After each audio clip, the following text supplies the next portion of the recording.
because that man, Dak Prescott, is back healthy. The Cowboys are actually the Vegas favorite to win the NFC East, and you can count former Washington football team quarterback Alex Smith among those with high expectations. He said this about Dak, quote, "I think Dak is one of the most unique athletes in the NFL. I mean that from a freakish perspective. He's such a strong, powerful, good athlete. I expect him to come back and be rolling. Then you add that on to his fortitude and mental perspective. I think he's going to have a huge, huge year." Mike Tannenbaum, what exactly would constitute a huge year? In your opinion, what could Dak Prescott be? He could be a top 5 quarterback, Greeny, and I think they could take Tampa Bay all the way to the conference finals, and here's why. They're getting back 3 really good offensive linemen. D-Wood knows the value of that. When you think about Zach Martin, La'el Collins, Tyron Smith, if they're healthy with 2 number 1 wide receivers, Amari Cooper, CeeDee Lamb, and a really good running back in Zeke Elliott, this is a complete offense that you really can't just take one player out and look at the other side of the field, what they'll be able to do from an explosive standpoint. So with a rebuilt offensive line that hopefully will be healthy, a healthy Dak Prescott, he's a top 5 quarterback, and I think Dallas could get to the conference finals. You too, Mike. You too. It is amazing how good everyone always thinks Dallas is going to be in June. If the NFL season were played in June, Dallas would win the Super Bowl every year. Diana, what are you hearing coming out of there? Well, I'm listening to Tannenbaum. I'm like, man, he is just like a sucker for looking at the stars and thinking this is all going to align. And I get it. I get what he means. He's talking about the offensive line. I'm like, that's a good point. They got these receivers. This defense is going to get better with Dan Quinn. That's all true. But Dak Prescott's won 1 playoff game in 5 years. I know he's motivated coming off this injury. And Greeny, all I hear is optimism coming out of Dallas about the work that Dak Prescott has put in. He is at that facility every day. I don't think any of us can forget the images of that day he was injured with that leg, getting carted off the field. The story is beautiful. If he can come back here and play healthy, play well, he just got paid. It's a perfect tale. They just need to do it. And you're right. We always predict that they're going to be so good. And they seem to disappoint every season. But the sense I'm getting, this is the year where we can finally say, okay, they deserve it. And we'll see if Dak can take them to the playoffs. Look, I hope that it's right. I love Dak, and I think that signing him was the right thing. And I think that there's every reason to think he's going to be great. Jumping from where they were to what we're talking about here feels like a large leap. Damien Woody, what does it feel like to you?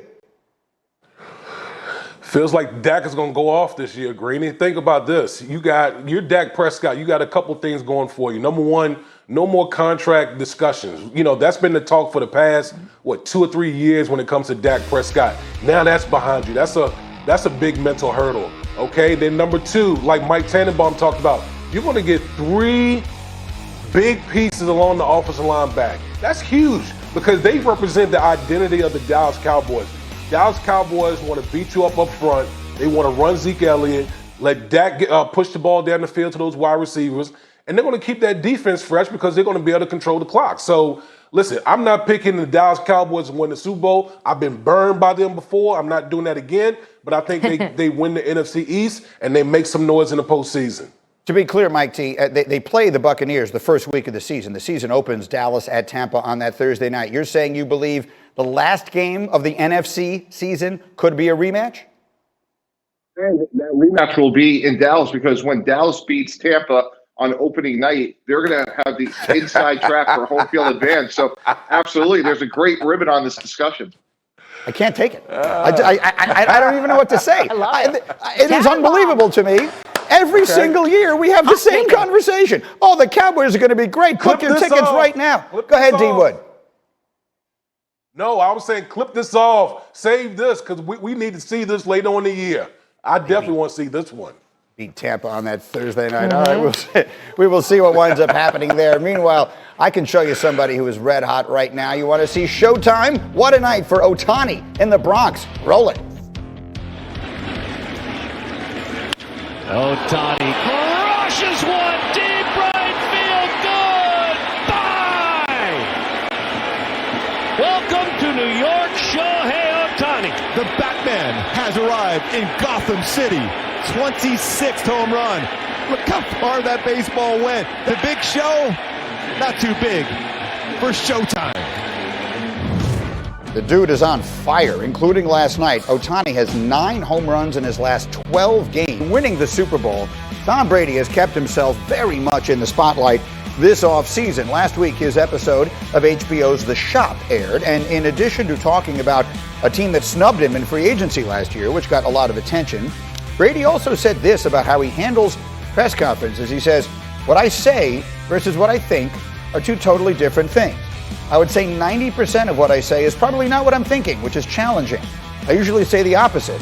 If they've got a bleep corner, I'll be like, that guy's unbelievable. I don't even know how to complete balls over there. And in my mind, I'm thinking, I'm going at that guy all day because I don't want to give them anything." Well, let's get what we can from this group again today. We got Diana, we got Mike T, and we got Damien Woody, who was Tom Brady's teammate. So, a lot of us are listening to Tom all of a sudden talking like this, D. Woody. We're thinking, who is this guy? Is that the guy that you knew when you played with him all those years ago? Greeny, Tom Brady doesn't give a damn anymore, and I love it. I love it. It was all cloaked under the New England, the Patriot way. That's what it was all cloaked under. You know, you had to talk a certain way, especially towards the media, but Tom has gone down there in Tampa, and it's just a new environment, and I love it. I think the media eats this stuff up, man, so kudos to Tom for just giving this to us raw and letting us into his world a little bit. But yeah, listen, Tom's the type of guy, if you watch Tom on game day, Tom is yapping at everybody. He's yapping at everybody. He's yapping at the crowd. He's yapping at opponents. Hell, he's yapping at his own teammates, cussing them out. So none of this really should be surprising, but now that he's down in Tampa, it's more out there for everyone to see. Very quickly, before I bring everyone else in, this came up yesterday, and Dominique Foxworth suggested that not only did he yap at everybody, but that when they played against the Ravens, he would yap at Ray Lewis. Can you confirm that? Did he say something? Could anyone talk trash to Ray Lewis? That's my question. Oh yeah. Oh, listen, there's not many people that can go toe to toe as far as trash talking with Ray Lewis, but hell yeah, Tom will be talking to Ray Lewis. I mean, that's just who he is. He's a competitor like that, and they've had many a battles, but Tom is not going to back down from anyone, especially not Ray Lewis. Oh, that's interesting. If there's anyone I was going to back down from, I think I'd start with Ray Lewis. But now, Diana, let me come over to you if I can here. Because you were telling me before we came on this morning that as you hear what Tom is talking about now, it makes you think of one very important relationship he's had.